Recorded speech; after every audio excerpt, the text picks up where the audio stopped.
오늘 우리에게 주시는 하나님의 말씀은 에베소서 2장 8절의 말씀입니다. 신약성경 311면입니다. 모두 자리에서 일어나 합독하겠습니다. 너희는 그 은혜에 의하여 믿음으로 말미암아 구원을 받았으니 이것은 너희에게서 난 것이 아니요 하나님의 선물이라. 아멘. 성경에 손을 얹고 고백하겠습니다. 이는 살아계신 하나님의 말씀입니다. 아멘. 할렐루야. 주의 은혜와 평강이 여러분과 함께 하시기를 축원합니다. 오늘은 믿음으로 말미암은 구원, 이런 제목으로 말씀 가운데 은혜를 나누고자 합니다. 오늘은 성령 강림절이자 우리 감리교회 창시자인 요한 웨슬리 목사님의 회심을 기념하는 주일입니다. 성령 강림 주일은 예수님께서 부활하신 그 부활주일 이후에 50일째 되는 주일을 맞이할 때 드리는 그런 주일입니다. 사도행전 2장에 보면 예수님께서 승천하신 후에 120문도가 마가다락방에 모여서 저녁 기도에 힘쓸 때에 성령께서 임하신 때가 있습니다. 그때가 바로 오순절 날입니다. 이 오순절은 유대인의 최대 명절인 유월절에서 오순 50일째 되는 그날에 만나게 되는 절기입니다. 이날 성령이 임했기 때문에 오순절 성령 강림 사건이라 이렇게 일컫습니다. 성령 강림 사건 이후에 제자들은 변화가 있었습니다. 겁쟁이 제자들이 아니라 복음을 전하는 데 담대해졌습니다. 하나님과 소통하는 하늘의 언어, 방언을 말하게 되었습니다.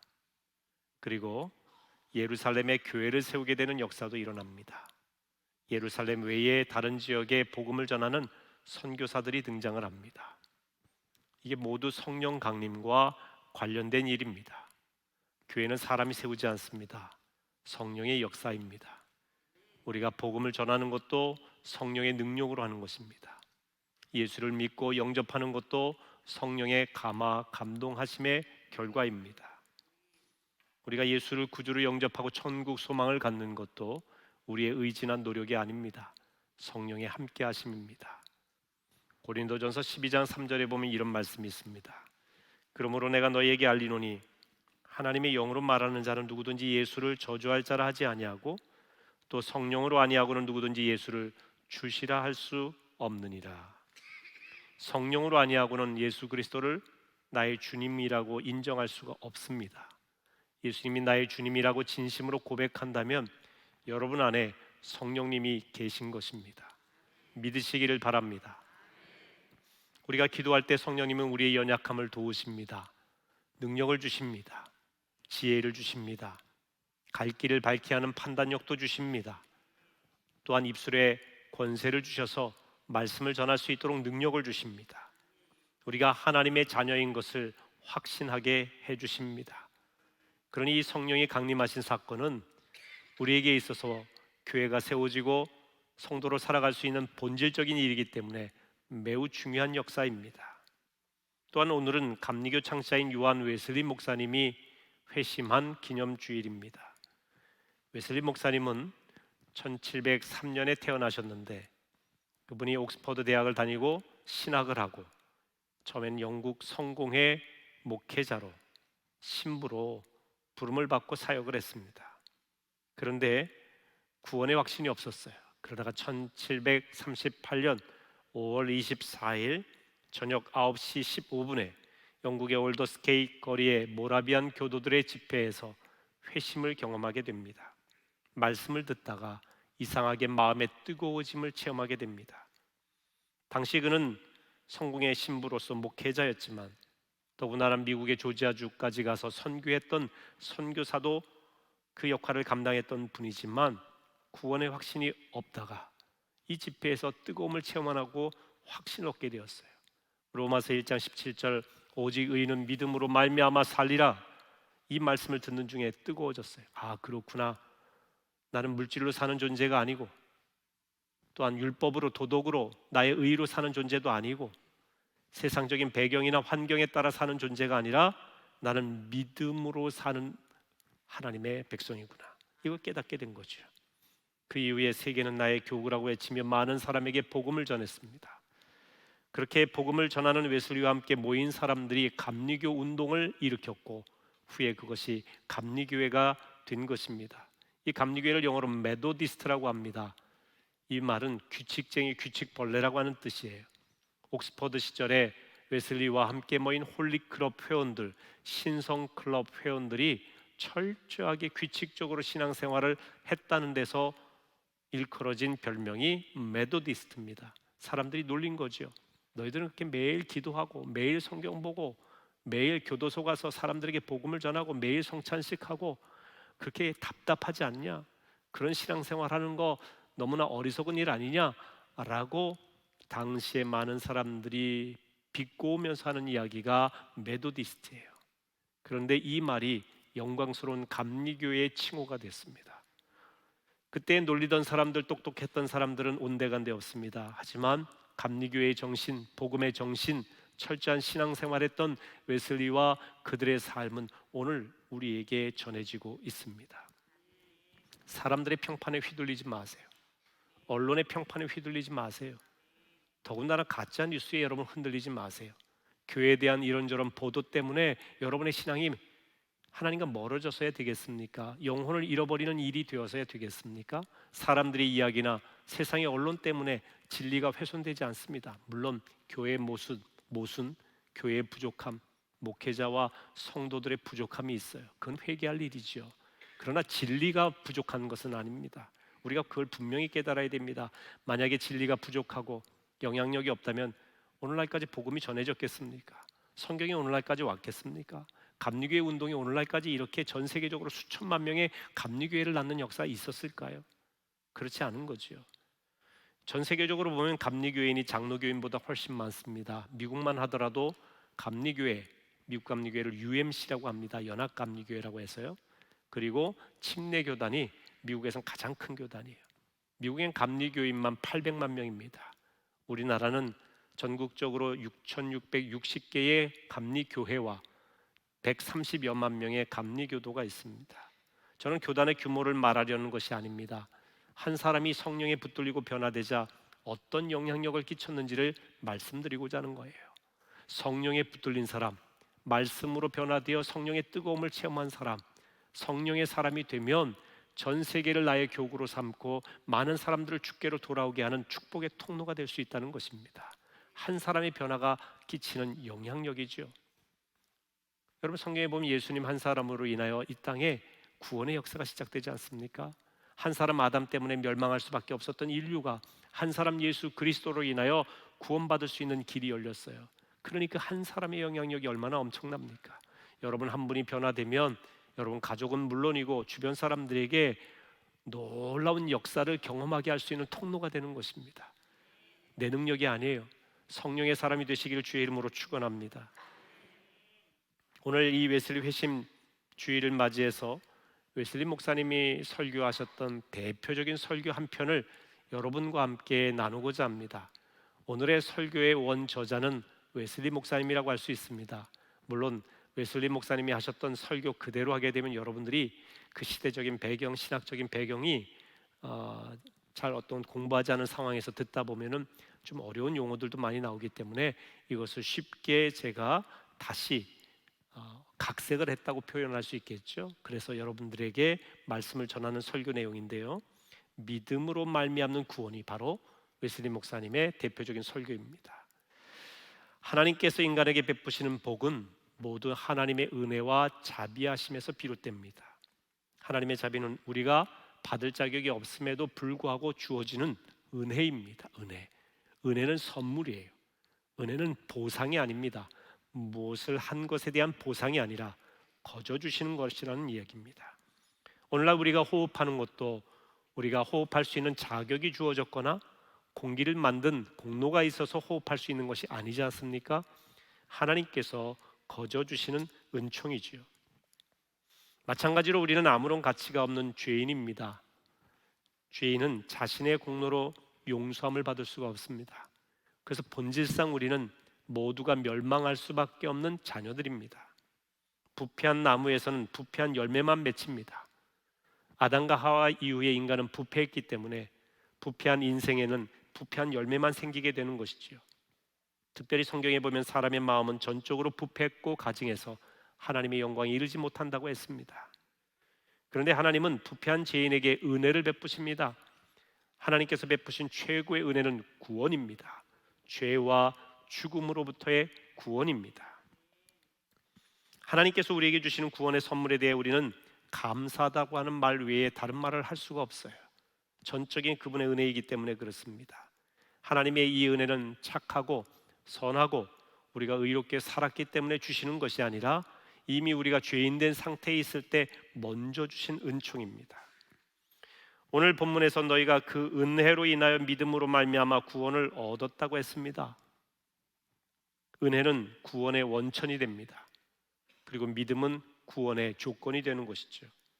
우리는 다른 게 필요 없습니다. 구원받기 위해서는 하나님이 우리에게 은혜를 부으셨다는 사실을 믿으면 됩니다. 예수 그리스도를 통해서 우리에게 부으신 은혜, 우리의 죄를 용서하시기 위해 예수를 십자가에 못 박게 하신 그 은혜를 우리가 믿기만 하면 구원받는 것입니다. 그런데 중요한 것은 우리가 구원받을 수 있는 믿음이 어떤 믿음이냐 하는 것입니다. 참 믿음과 다른 믿음을 구별할 줄 알아야 됩니다. 첫째로 이 믿음은 이교도의 믿음과는 다릅니다. 우리의 믿음은 다른 종교에서 찾을 수 있는 종교적인 믿음이 아니에요. 타종교에도 구원이 있다는 것은 성경의 사상이 아닙니다. 타종교에서 배울 수 있는 점 많이 있습니다. 훌륭한 교훈도 배울 수 있습니다. 바른 인품을 형성하는 지혜도 얻을 수 있죠. 그러나 죄의 문제와 죽음의 문제를 해결하는 지혜는 다른 종교에 없습니다. 그건 분명합니다.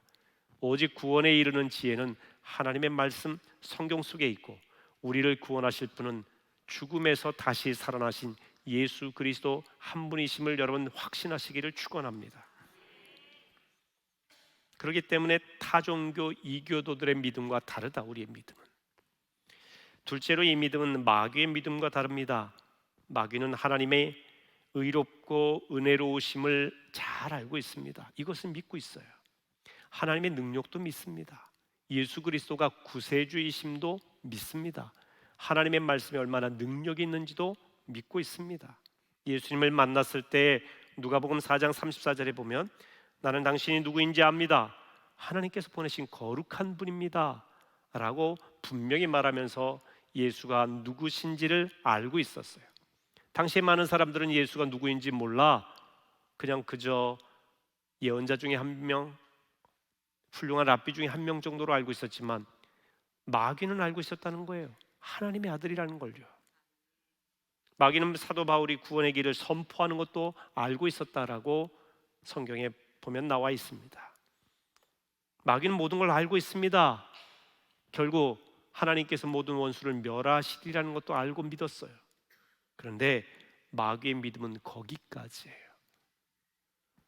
마귀는 절대로 예수 그리스도를 자신의 구세주로 영접하여 믿지는 않았어요.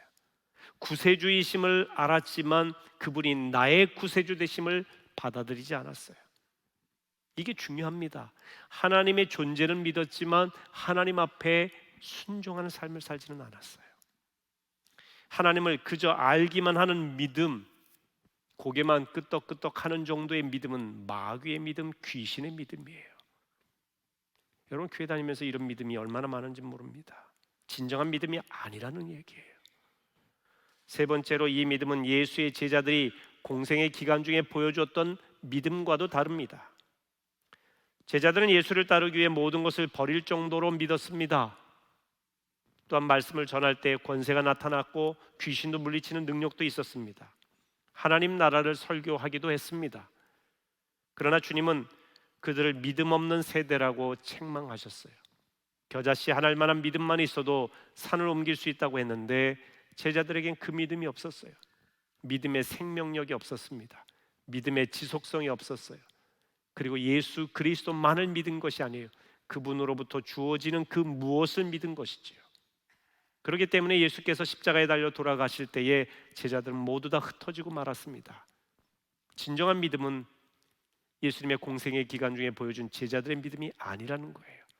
그래서 여러분, 성령의 능력으로 뭔가 역사를 일으키는 것 같고 열심히 있고 언변도 좋다고 해서 그게 다 진짜 믿음은 아니에요. 궁극적으로 구원에 이르는 진짜 믿음이라고 하는 것은 예수 그리스도, 우리의 주님, 그분을 믿는 것입니다. 나도 그분을 믿습니다 라고 이야기할런지 몰라요. 근데 우리는 그분을 믿는 것 같지만 가만히 생각해 보면 그분으로 인하여 주어지는 것을 믿고 있어요. 그분으로 인해 주어지는 축복을 믿는다는 거예요. 그분으로 인해 주어지는 평강이 왔으면 좋겠다라고 하는 것을 믿을 때가 많이 있어요. 그분을 믿는 게 아니에요. 그렇기 때문에 우리의 믿음이 흔들릴 때가 많습니다. 진정한 신앙의 대상은 예수 그리스도이시요 삼위일체 하나님, 우리 하나님, 그분을 보내신 하나님을 믿는 믿음입니다. 이 믿음은 지적인 동의, 고개만 끄덕끄덕거리는 합리적인 신앙이 아니에요. 내 머릿속으로 관념적으로 이해가 되고 받아들여질만 하면 그렇지 하면서 믿는 신앙이 아니란 이야기예요. 머리로 믿는 신앙이 아니라 가슴으로 믿는 신앙이 돼야 돼요. 사람은 마음으로 믿어 의에 이른다고 했습니다. 입으로 시인하여 구원에 이른다고 로마서 10장 9절 10절에 말씀하고 있어요. 마음으로 믿어야 된다는 거예요. 마음의 신앙, 마음의 할례를 받아야 됩니다. 사람들이 누가 뭐라고 하더라도 내 마음으로부터의 확신이 있어야 돼요. 마음의 믿음이 입술의 고백으로 이어집니다. 사람이 마음으로 확신하게 되면 입술로 말하지 않고는 견딜 수 없어요. 여태까지 살면서 예수 그리스도에 대해서 단 한 번도 다른 사람에게 증거해보지 않았다라고 한다면 내가 아무리 열심히 교회를 다녀도 내 믿음을 점검해 봐야 돼요. 내 가슴 속에 예수 그리스도에 대한 불타는 신앙이 있어요. 뜨거움이 있습니다. 열망이 있어요. 열정이 있어요.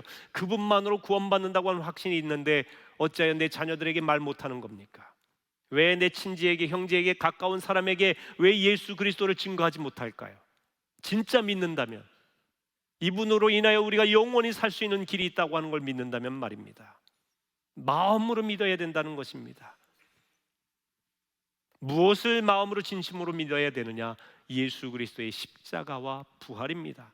하나님께서 예수 그리스도를 십자가에 못 박게 하셨다가 죽은 자 가운데서 살리신 것을 믿어야 됩니다. 예수께서 우리 죄를 지시고 십자가에 대신 죽으셨습니다. 그리고 우리를 의롭게 하시려고 다시 사셨습니다. 예수의 죽음이 인간을 영원한 죽음에서 구속하시는 유일한 방법이라고 하는 사실을 믿어야 됩니다. 유일한 방법입니다. 여러 가지 방법 중에 하나가 아닙니다.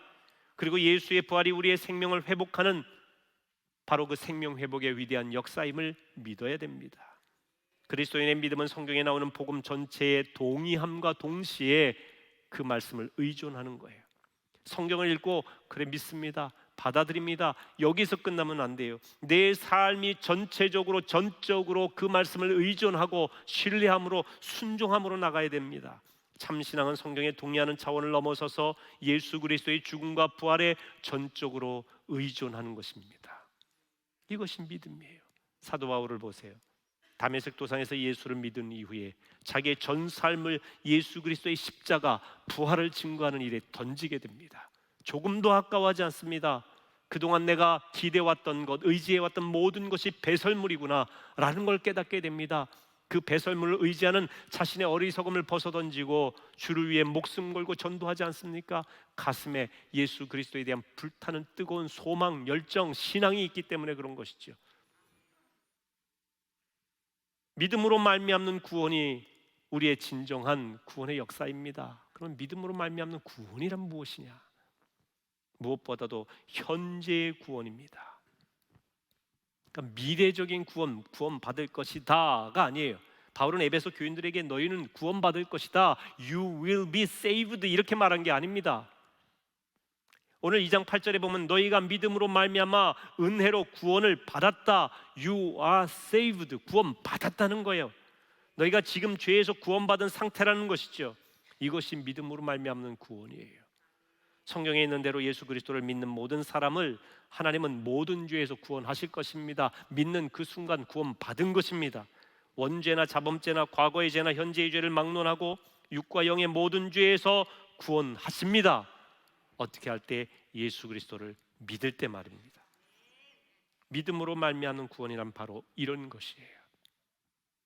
근데 이 구원은 무엇으로부터 구원이냐? 그 무엇보다도 과거의 모든 죄책에서의 구원이에요. 영어로 guilt라고 해요. 자기가 잘못한 것으로부터 구원.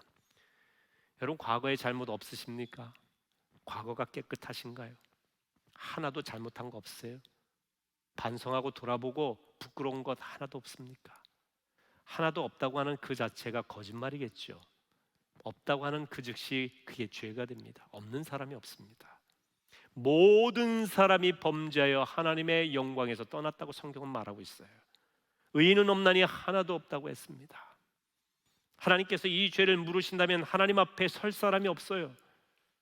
하지만 우리는 예수 그리스도의 십자가 구속의 은총을 힘입어 하나님의 은혜로 아무런 공로 없이 의롭게 되었습니다. 예수께서 우리 대신 저주를 받으심으로 우리의 죄가 그분에게 옮겨간 겁니다. 죄와 죽음의 저주에서 우리를 그분이 건져주신 거예요.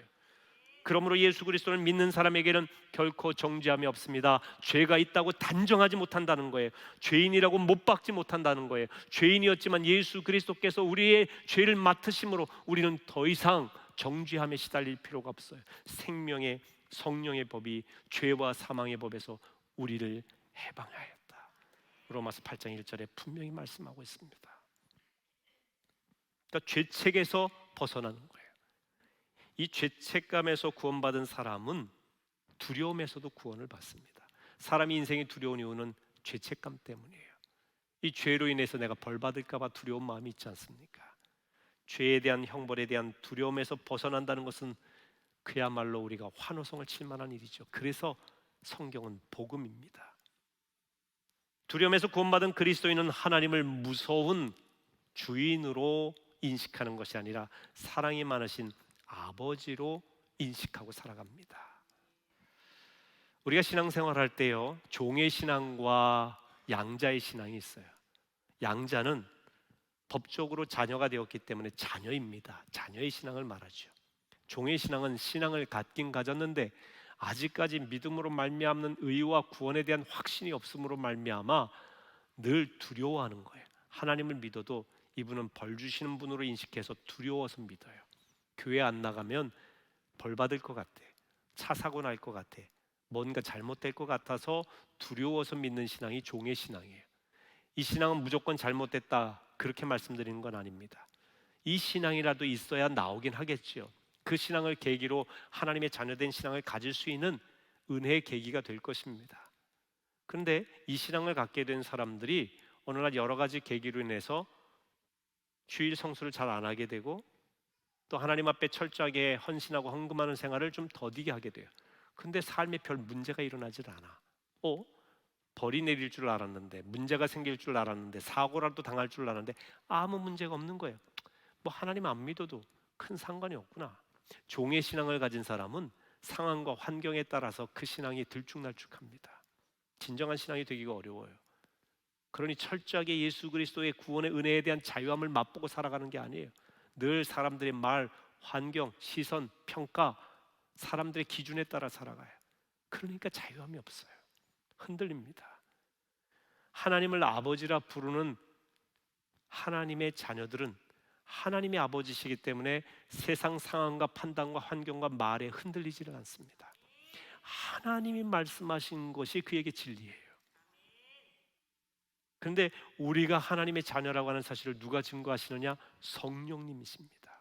성령께서 친히 하나님의 자녀라는 것을 증거하시고 성령께서 끊임없이 우리 주 예수 그리스도와 화평한 삶을 살도록 인도하시는 것입니다. 그 무엇도 주의 사랑에서 우리를 끊을 수 없다고 확신케 하시는 분도 성령이세요. 성령은 우리의 연약함을 도우시는 분입니다. 그래서 여러분들이 예수 그리스도에 대한 분명한 믿음과 확신을 가지고 살아가기 위해서는 성령의 전적인 도우심이 필요해요. 그분의 도우심을 얻으려면 너무 간단합니다. 성령님 오시옵소서. 성령님 저를 지배하여 주옵소서. 성령님 저를 맡깁니다. 드립니다. 여러분이 고백하시고 인격적이신 성령님을 우리의 삶 가운데 늘 주인으로 모시면 되는 것입니다. 그러면 우리가 죄책과 두려움에서 벗어나게 돼요.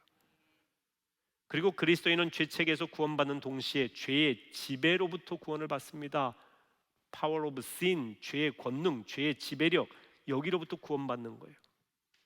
사도 요한은 우리의 죄를 없애시려고 나타나신 예수 그리스도는 죄가 없는 분이기 때문에 우리가 그분 안에 들어가면, 그분을 내 안에 모시면 우리는 죄의 지배를 받지 않는다고 했습니다.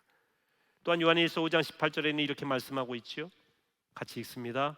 하나님께로부터 난 자는 다 범죄하지 아니하는 줄을 우리가 아노라.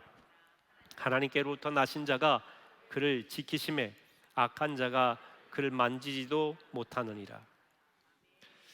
저는 사실 이 말씀을 읽을 때 굉장히 딜레마가 있었어요. 하나님께로부터 난 자는 다 범죄하지 아니한다고 그랬잖아요. 예수 그리스도를 믿는 자 범죄하지 않는다, 죄 안 짓는다라고 얘기하고 있어요. 근데 현실은요, 제 자신을 돌아보니까 나는 하나님께로부터 난 자가 아닌가? 이런 의구심을 갖게 돼요. 왜? 짓지 아니하려고 하는 죄가 생각나고 저도 모르게 짓게 될 때가 있단 말이죠. 회개하고 내가 예수 그리스도의 권능도 믿고 그런데 살다 보니까 또 입술로, 마음으로 우리의 손과 발로 짓는 데가 또 있어요.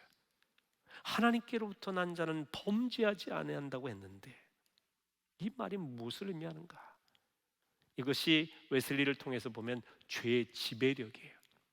우리가 죄의 지배 아래에 있으면요, 늘 우리의 삶이 온통 모든 삶이 죄가 되는 겁니다. 그런데 사람은 누구나 약해서 죄를 짓고 반복해서 짓지만, 예수를 잘 믿어도 죄를 짓지만, 그러나 진정 우리가 주 안에 거하면 죄의 지배에서 벗어나 성령의 지배를 받는 게 됩니다. 그러면 죄를 짓는 것이 너무나 불편해져요. 죄 짓는 게 불편한 것은요, 그 안에 성령이 계시다는 증거예요. 죄를 짓는 게 너무 편하고 너무 자유롭고 너무 은혜롭고, 표현이 좀 이상하긴 하네, 죄 짓는 게 은혜롭다는 게. 그러니까 아무렇지도 않은 것은요, 이건 심각한 일이에요. 양심에 화인 맞은 거죠. 그런데 내가 조금 마음에 상처되는 이야기를 했어. 거짓말을 했어. 나도 모르게. 또 때로는 내 행동에 있어서 사람들 불편하게 했어요. 근데 이게 마음에 불편해. 굉장히 근심이 되고 괴로워. 하나님 앞에 회개를 해요. 괴로워서 말이죠. 성령이 계시다는 증거예요. 이건 죄의 지배 아래 있는 사람이 아니에요. 성령의 지배 안에 있는 거예요. 그러다 보면 하나님께로부터 난 자는 범죄하지 아니하게 되는 겁니다. 이렇게 죄 짓는 게 불편해지면 하나님의 성령께서, 하나님으로부터 나신 자가 지키신다는 거예요. 악한 자가 우리를 지배하지 못하게 돼요. 여러분, 죄 짓는 걸 불편해 하시기를 바랍니다. 그리고 회개하세요. 전적으로 죄 안 짓고 성자처럼 거룩하게, 아주 순전무궁하게, 아주 깨끗하게 완벽하게 산다는 의미와는 다른 것입니다. 죄를 지을 능력을 상실하게 된다는 것이고, 죄를 짓는 것이 불편해진다는 것이고, 죄의 지배 능력 하에 있는 것이 아니라 성령의 지배하에 있게 된다는 말입니다. 어떤 죄에서 자유하게 되느냐? 첫째는 습관적인 죄, habitual sin이라고 말합니다. 믿음으로 말미암아 구원받은 사람은 늘 습관처럼 지어오던 이 죄에서 자유하게 됩니다. 죄가 죄인 줄 모르고 습관처럼 행해오던 것에서 이것이 잘못된 일이구나 깨닫고 거기서 벗어나게 됩니다. 믿는 자의 마음에 그 죄가 지배하지 못하기 때문에 그렇습니다. 두 번째는 고의적인 죄라고 해서 willful sin이라고 합니다. 그러니까 의도적으로, 고의적으로 짓는 죄로부터 구원을 받습니다. 왜냐하면 믿음 안에 거하는 사람의 의지는 모든 죄를 거부하게 되고 죄를 무서운 도구로 여기며 멀리하기 때문에 그렇습니다. 그래서 고의로 죄 짓는 것을 이제는 하지 못하게 되는 거예요. 어떻게? 하나님 두려워하는데, 이 죄 짓는 게 독이라는 사실을 아는데 우리가 이런 사실을 깨닫게 되면 어떻게 고의로 죄를 짓겠습니까? 믿음으로 난 의인은 죄를 미워하게 돼 있어요. 악을 미워하라, 악은 모양이라도 버리라, 그렇게 돼 있지 않습니까? 세 번째, 죄된 욕망, sinful desire이라고 돼 있는데요, 이 죄의 욕망에 의하여 죄를 짓지 않습니다. 그러니까 죄에 대한 욕망이 과거에는 있었어요. 막 죄에 대한. 얼마 전에 묻지마 살인을 해서 이 등산객 50대 여성분을 그냥 이유도 없이 죽인 그런 청년이 있었죠. 아무런 의도가 없어요. 그 사람과의 무슨 어떤 원한 관계가 있는 것도 아니에요. 그런데 그 일기장을 보니까 살인에 대한 욕구가 있는 거예요. 사람을 이렇게 죽여야지 저렇게 죽여야지 하면서 계속 그런 책을 보고 그런 자료를 수집하고 그런 도구를 수집한 거예요. 얼마나 무서운 일이에요. 그러니까 사람들이 자기도 모르는 사이에 죄에 대한 디자이어, 욕망이 생기는 거예요. 자꾸 사람들을 불행하게 만들고 불의하게 만들고 억울하게 만들고 사기쳐서 저 사람을 힘들게 만들고 이런 죄에 대한 욕망이 생기는 거예요. N번방의 범죄와 같이 이 어린 아이들을 어떻게 성추행하고 성범죄를 일으켜서 그 욕망을 채우려고 합니까? 이 죄에 대한 욕망이에요, 욕망. 그렇게 성령의 지배를 받으면 이 죄된 욕망으로부터 구원함을 받는다는 것입니다. 자신의 마음속에 불결한 욕망이 생기면 하나님의 은혜로 떨쳐내고자 해요. 불결한 욕망 생기는 것 자체를 막을 수가 없어요. 인간은 연약하기 때문에 누구에게나 와요. 그런데 중요한 것은 이 욕망이 나를 지배해버리는 거예요. 이건 죄의 지배예요. 이 지배 아래 놓이게 되면 노예가 돼버려요. 나도 모르게 하나님 앞에 죄인이 돼버려요. 그런데 이것이 아니구나. 우리가 거룩하게 살려고 힘쓰고 성령의 지배하에 들어가게 되면 이런 욕망들이 내 안에 자리 잡지 못하도록 하는 거예요. 왜? 이 상태로 있으면 나는 하나님 앞에 의로운 존재가 아닌 걸 깨닫게 되거든요. 하나님의 은혜로, 내 능력이 아니라 하나님의 은혜가 임하심으로 떨쳐내려고 하게 됩니다. 네 번째는 인간의 연약성으로 인한 죄를 짓지 않게 됩니다. infirmity, 연약성, 결핍, 이런 의미예요. 인간은 참 결핍의 존재죠. 보통 부족한 존재가 아닙니다. 근데 우리 힘으로는 할 수가 없어요. 성령이 임하시고 성령의 지배를 받으면 우리의 연약함이 오히려 주님께 가까이 가게 되는 도구가 돼요. 전에는 연약함 때문에 우리가 죄의 통로가 될 수 있었죠. 연약하니까 자꾸 죄에 넘어져요. 그런데 성령의 지배를 받으면 나의 약함이 오히려 하나님 앞에 자랑거리가 되는 거예요. 나의 약한 가운데 하나님의 영이 역사하시도록 나를 내어드리기 때문에 그렇습니다. 죄로부터 구원을 일컬어서 칭의라고 표현합니다. 영어로 justification, 칭의, 의롭다 칭함을 받는다는 표현입니다. 하나님께서 의롭다고 말하는 거죠. 인간이 인간끼리 의롭다고 얘기하는 게 아닙니다. 도덕적으로 의로워서가 아니라 믿음으로 의로워졌다는 의미예요. 하나님 아버지의 능력으로 의로워졌다는 말입니다. 의롭다 칭함받은 사람이 구원받은 사람입니다. 그리고 거듭난 사람, 다시 태어난 사람이죠. 그런데 우리가 의롭다 칭함을 받은 것을 자랑할 수는 없습니다.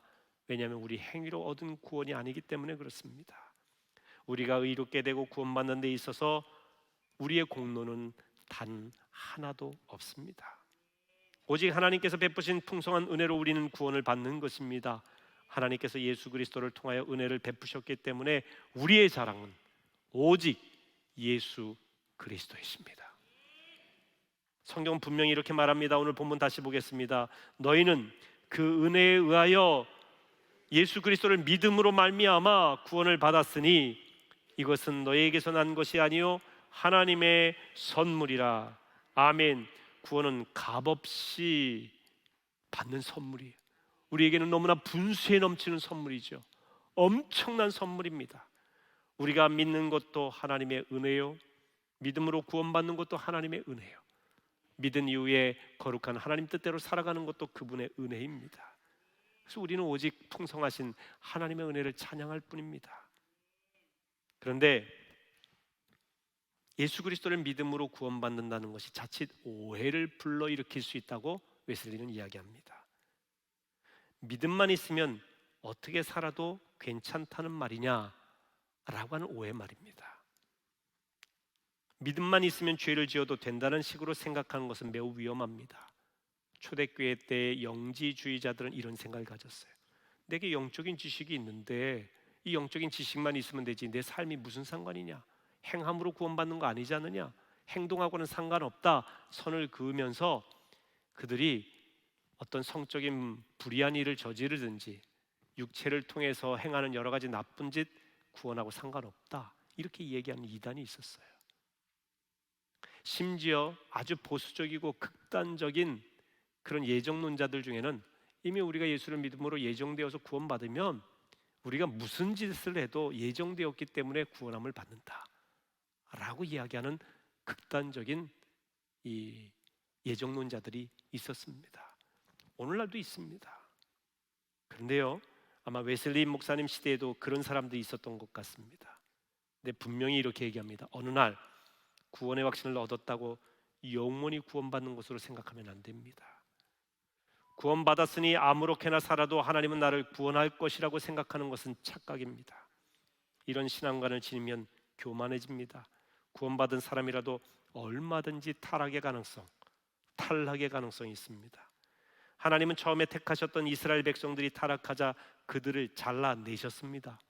바울은 원가지인 이스라엘 백성들도 아끼지 아니하신 하나님께서 하물며 너희를 아끼시겠느냐? 나중에 믿은 우리들이 믿음에서 멀어지면 단호히 잘라내실 것이라고 했어요. 우리가 구원받은 자로서 사는 방법은 하나님의 인자하심과 준엄하심에 늘 거하는 거예요. 그래서 웨슬리 목사님이 이런 이야기를 했습니다. 나는 구원받았다. 과거에 예수를 믿었을 때 구원받았다. 또 나는 받고 있다. 지금 구원받고 있다. 믿음으로 살면서. 그리고 장차 나는 구원받을 것이다. 구원의 세 가지 실제를 얘기합니다. 무슨 이야기냐? 구원이라고 하는 것은 항상성을 지녀야 된다는 것입니다. 과거에 한번 구원의 확신을 얻었다고 해서 그 구원의 확신이 내가 지금은 믿지 않는데도 영원히 유효하리라 생각하시면 안 된다는 거예요. 그 성경에서 말하고 있는 바도 아닙니다. 원래 구원받기로 선택했던 그 선택받은 이스라엘 백성들, 하나님에게서 멀어지자 원가진 그 이스라엘을 잘라내셨어요. 심판하셨습니다.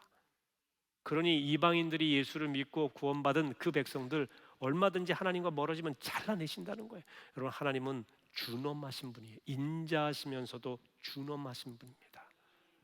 자, 성경 보실까요? 로마서 11장 22절입니다. 그러므로 하나님의 인자하심과 준엄하심을 보라. 넘어지는 자들에게는 준엄하심이 있으니 너희가 만일 하나님의 인자하심에 머물러 있으면 그 인자가 너희에게 있으리라. 그렇지 않으면 너도 찍히는 바 되리라.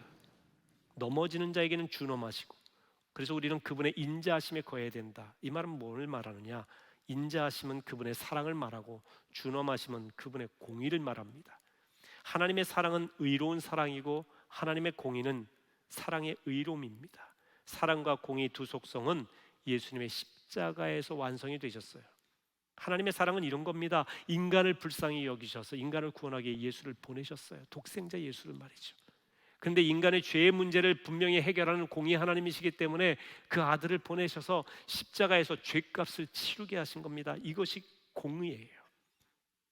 그렇기 때문에 예수의 십자가에는 하나님의 사랑이 나타났고 인자하심이, 하나님의 공의, 준엄하신 죄에 대한 심판이 나타나신 겁니다. 인간이 심판을 받아야 되는데 대신 예수님이 받으신 거예요. 그러므로 우리는 죄의 길에 빠지지 않기 위해서는 예수 그리스도의 십자가를 붙들어야 되는 것입니다. 그 십자가 안에 거해야 되는 것이지요. 그런데 믿음으로 이렇게 된다는 진리에 반대하는 사람들도 있습니다.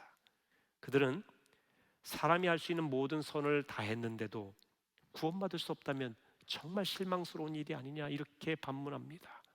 아니, 저렇게 착한 사람이, 저렇게 남을 도우며 살아갔던, 거짓말도 안 한 저 착한 사람이 예수 안 믿었다고 지옥에 간다는 걸 말이 되지 않지 않느냐 라고 반문하는 것과 같습니다. 여러분은 어떻게 생각을 하십니까? 제가 장례식장에 가보면 분명히 믿지는 않으셨는데 참 선하게 사시다가 착하게 사시다가 돌아가신 분들은 간혹 우리 권사님들 중에도 이렇게 말씀해요. 목사님, 이런 분은 천국에 가지 않겠습니까? 예수 믿는 사람보다 훨씬 착하게 사셨어요. 예수 믿는 사람들보다 거짓말도 안 했어요. 아니, 예수 믿는 사람들이 다 거짓말하고 저기 한 건 아닌데 누구를 기준으로 두는 건지는 모르겠습니다만은 그렇게 얘기하시는 거예요. 그래서 제가 거기서는 장례식장에서 무슨 신학적인 토론하는 자리도 아니고 구원에 대해서 이런저런 얘기하기보다는 위로하러 갔기 때문에 그냥 웃어 넘겼는데요. 여러분, 사람이 선하다, 착하다, 의롭다, 깨끗하다는 것은 누구 기준입니까? 사람 기준이에요. 사람이 사람을 평가하는 거예요. 상대평가죠. 그런데 우리가 하나님 나라 가고 천국 가는 그 기준은 누가 정하시는 것일까요? 사람이 정하는 게 아닙니다. 하나님이 정하신 기준이에요. 하나님이 정하신 의롭고 착함의 기준은 하나님만큼 착하고 의롭고 선해야 되고 거룩해야 될 것입니다. 그런데 이 세상 어떤 사람이 하나님의 의로우신 만큼 의로울까요? 만약에 내가 하나님의 의로운 만큼 거룩하고 의롭다, 착하다라고 말하는 순간 그 사람은 죄인 중에 죄인이 되죠. 교만한 죄인이 되는 거 아니겠습니까? 세상에서 사람들이 평가할 때는 의롭다고 할지 모르지만 하나님의 기준에서는요, 의인은 하나도 없어요. 예를 들면 이런 거예요. 유치원 아이들이 자기네들끼리 엄마 아빠 흉내내면서 소꿉놀이 해요. 돈 벌어오고, 아 그래 너 잘한다 못한다 하면서 서로 막 평가해가면서 살고 티격태격하기도 하고 하는 거예요. 그럼 부모님들이 봤을 때, 야 얘네들은 굉장히 어른스럽고 정말 진지하게 가정을 잘해서 야 참 수준이 대단하구나 라고 생각을 하십니까? 속으로 이럴 거 아니에요. 아이고 놀고 있구나, 그래 니들끼리 잘해봐라, 재밌게 소꿉놀이 하고 있구나, 이렇게 생각을 하지, 그 아이들이 어른만큼 어른을 다 알아서 하는 게 아니라 그저 조금 흉내내는 정도로 생각하는 거 아닙니까? 여러분, 하나님과 우리와의 격차가 어른과 아이 격차보다 훨씬 큽니다. 그런데 인간이 인간끼리 하면서 누구는 착하고 누구는 선하고 누구는 그래서 천국 갈 것이고 누구는 그래서 상 받을 것이고, 이런 사람들은 착하게 살았기 때문에 뭐 어디 극락왕생할 것이고 천국의 이 안방 자리를 차지할 것이고, 이거 사람들이 얘기한 거예요. 얼마나 교만한 얘기인지 몰라요. 전혀 아닙니다. 조금도 아니에요. 당시에 웨슬리 당시 이렇게 얘기하는 사람도 있었다는 겁니다. 여러분, 만약에 사람이 자신의 행함으로 구원받는다고 하면, 그 행함이 하나님의 기준에 부합되어 구원받는다고 한다면 아무도 구원 못 받아요. 사람은 원죄로 인해 본질상 죄인이기 때문입니다. 죄의 뿌리에서 나오는 것은 죄의 열매만 있을 뿐이에요. 선을 겉으로 행한 것 같지만 실제로는 자기 마음의 뿌리에 교만함이 있어요. 자기 자랑이 있습니다. 자신의 공로를 드러내고 싶은 마음이 있는 거예요. 겉으로만 안 하는 것이지요. 하나님은 교만한 자를 물리치시는 겁니다. 우리는 우리 자신의 의로움으로 구원받는 것이 아니라 하나님의 의로 구원을 받는 것입니다. 그것이 믿음으로 말미암는 의요, 믿음으로 말미암는 구원이에요. 그래서 하나님이 기준을 세우신 게 뭐냐? 믿으라는 거예요. 너희를 위해 아들 예수 그리스도를 보내심을 믿으라. 얼마나 쉽습니까? 그래서 복음이죠. 자신의 선행과 공로로 구원받지 못하기 때문에 반대로 누구에게나 구원의 길이 열려 있는 것입니다. 성경에 보면 공공의 적이라고 할 수 있는 세리장 삭개오가 구원을 받았어요. 그는 로마의 앞잡이가 되어서 동족 이스라엘의 세금을 착취하여 로마에다 갖다 바치는 매국노입니다. 그런데 그가 예수를 영접하고 구원을 받았어요. 오늘날로 보면요, 일본의 앞잡이였던 자가 그가 공로를 세워서 하나님의 영광의 나라에 들어간다고 하면 얼마나 속상합니까? 그런데 하나님이 이런 자 구원하십니다. 도덕적으로, 특히 성적으로 타락한 여인 막달라 마리아도 예수를 영접하고 구원받는 여인이 되었어요. 저런 인간이 있나? 도덕적으로, 윤리적으로, 세상적으로 봤을 때 악당이라고 말할 수 있는 그런 존재도 예수를 영접하면 구원받는다는 거예요. 우리의 도덕적인 선함의 기준으로 봤을 때 저런 인간은 구원받을 수 없는데, 구원받아서는 안 되는데 하는 그런 존재도 하나님은 구원하신다는 거예요. 그러면서 이렇게 우리가 생각하는 것이죠. 아, 누구든지 구원받을 수 있구나. 나 같은 죄인도, 나같이 연약한 존재도, 나같이 이중인격자도, 나같이 성적으로 타락한 인간도, 나 같은 도둑놈도, 나 같은 약탈자도, 나같이 겉과 속이 다른 존재도 믿으면, 진심으로 믿으면 구원받을 수 있겠구나. 이걸 깨닫게 되는 겁니다. 하나님께 용서를 구하는 기도를 하면 하나님은 그 기도 물리치지 않으십니다. 하나님은 기뻐하라, 너희 죄는 용서함 받았느니라 말씀하실 것이라는 겁니다. 누구든지예요. 그 순간 여러분은 죄를 용서함 받았기 때문에 죄가 여러분을 지배하지 못해요. 죄를 회개하고 용서를 구해서 성령이 지배하면 죄가 지배하지 못하고, 성령의 지배를 받으면 여러분의 삶은 완전히 달라집니다. 성령이 여러분을 하나님의 자녀로 증거하게 되고 이 세상에서 자유함으로 살아가게 하십니다. 이것이 복음이에요. 주님은 이사야 55장 1절에 이렇게 말씀하십니다. 같이 읽어보실까요? 오호라 너희 모든 목마른 자들아 물로 나오라. 돈 없는 자도 오라. 너희는 와서 사 먹되 돈 없이 값 없이 와서 포도주와 젖을 사라. 누구든지 오라는 겁니다. 돈 없는 자도 값없이 와서 먹으라는 거예요. 목마른 자들아 다 오라는 것입니다. 인생의 목마른 자들, 갈급한 자들, 결핍이 있는 자들, 가난한 이들, 육체적으로 신적으로 너무나 어려운 이들 누구든지 주 앞으로 오라는 거예요. 과거가 부끄러운 자도 오라는 겁니다. 현재의 삶이 고난 가운데 있는 자도 오라는 것입니다.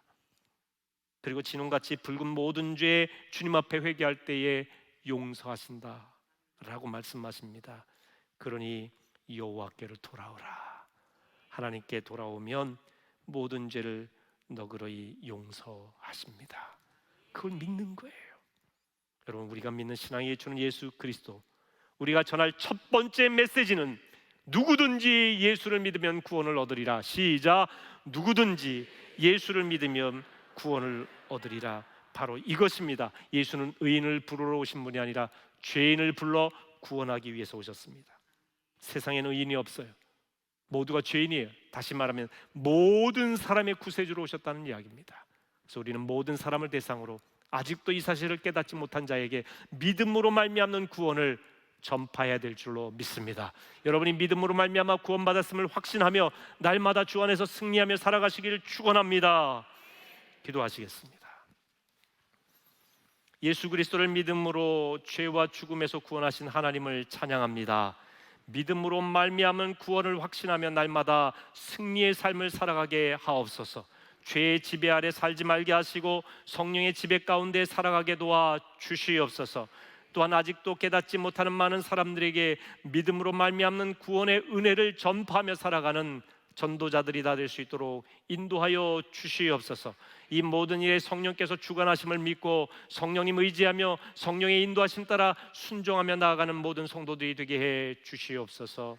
예수님의 이름으로 기도하옵나이다. 아멘.